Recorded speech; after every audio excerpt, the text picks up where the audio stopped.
Bismillahirrahmanirrahim. Bayangkan sebuah gedung megah di jantung ibu kota, dihiasi pilar kokoh, halaman luas, dan ruang rapat yang seharusnya menjadi panggung suara rakyat. Disitulah Dewan Perwakilan Rakyat berdiri, yaitu sebuah lembaga yang dalam teori demokrasi adalah wakil dari 270 juta jiwa bangsa Indonesia. Namun seiring berjalannya waktu, gedung itu bukan lagi simbol kedaulatan rakyat, melainkan arena permainan elit politik, di mana janji-janji kampanye berubah menjadi transaksi, dan kepentingan rakyat kecil tenggelam di balik lobi kekuasaan dan kepentingan oligarki yang kian mengakar. Sejarah mencatat, dari era Soekarno hingga reformasi, DPR seringkali terjebak dalam kontroversi, skandal, dan keputusan yang lebih menguntungkan segelintir orang daripada bangsa secara keseluruhan.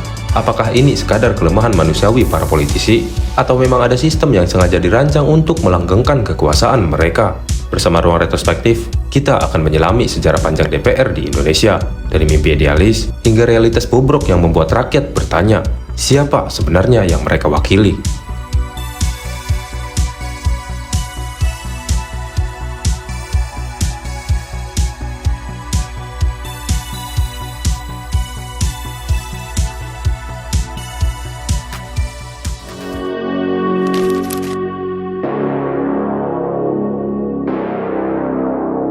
Setelah proklamasi 1945, Indonesia mencoba merumuskan sistem politik yang demokratis. Soekarno dan Hatta sepakat membentuk Lembaga Perwakilan Rakyat sebagai sebuah simbol dari pemerintahan modern yang berpihak pada rakyat. Pada masa awal, lembaga ini disebut Komite Nasional Indonesia Pusat atau KNIP, yang kemudian berevolusi menjadi parlemen sementara dan akhirnya menjadi DPR. Harapan besar diletakkan di pundak para wakil rakyat ini. Mereka dianggap sebagai corong suara rakyat, sebagai pengawas pemerintah, sekaligus menjadi penjaga cita-cita kemerdekaan. Namun sejak awal, gesekan sudah terasa. Soekarno dengan gagasan demokrasi terpimpin, seringkali berseberangan dengan para anggota parlemen yang menuntut kebebasan politik lebih luas. Puncaknya, ketika DPR dinilai menghambat langkah-langkah politik Soekarno, Presiden dengan lantang membubarkan lembaga itu. Bagi Soekarno, rakyat tidak butuh banyak suara, cukup satu suara, yaitu suara Presiden. Disinilah titik awal retaknya hubungan antara rakyat dan wakilnya. DPR yang seharusnya jadi benteng demokrasi, justru dipandang sebagai batu sandungan kekuasaan.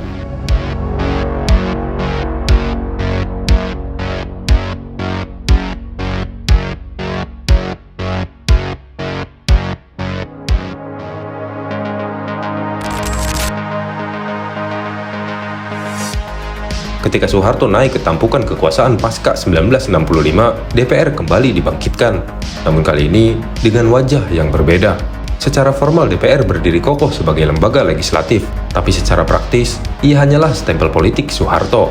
Melalui sistem politik yang dikendalikan, Soeharto memastikan mayoritas kursi DPR dikuasai oleh Golkar, yaitu sebuah partai mesin negara. Pemilu 5 tahun sekali hanyalah formalitas, dan hasilnya akan selalu sama, yaitu kemenangan telak bagi penguasa. Di balik sidang-sidang resmi, oligarki mulai mengakar. Elit politik dan elit ekonomi saling berkelindan. Rakyat kecil yang katanya diwakili tak lebih dari angka-angka di kertas pemilu. Kebijakan ekonomi sering berpihak pada konglomerat, sementara suara kritis dibungkam dengan kekerasan. DPR dalam Orde Baru bukanlah penyeimbang kekuasaan, melainkan sebuah pelengkap. Ia ada, tetapi suaranya kosong, dan demokrasi menjadi panggung sandiwara yang ditulis dan disutradarai oleh Soeharto.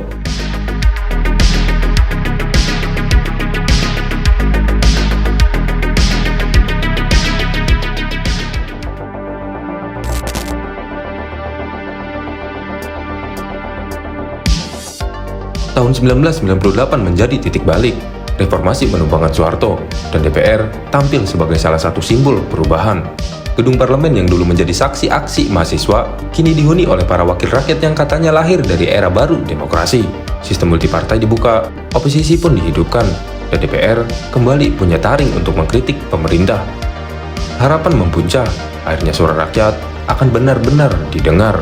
Namun seiring waktu, wajah lama kembali muncul dalam bentuk baru. Skandal korupsi merajalela, dari kasus suap legislasi hingga mega skandal seperti EKTP, dan menyeret nama-nama besar di DPR. Alih-alih menjadi pengawas, DPR justru sering menjadi bagian dari masalah. Oligarki pun menguat, kursi DPR lebih sering diperjualbelikan lewat mahar politik, sementara kebijakan yang lahir cenderung menguntungkan segelintir kelompok. Reformasi memberi sebuah harapan, tapi kenyataan memperlihatkan masalah lama belum hilang. melainkan hanya berganti wajah.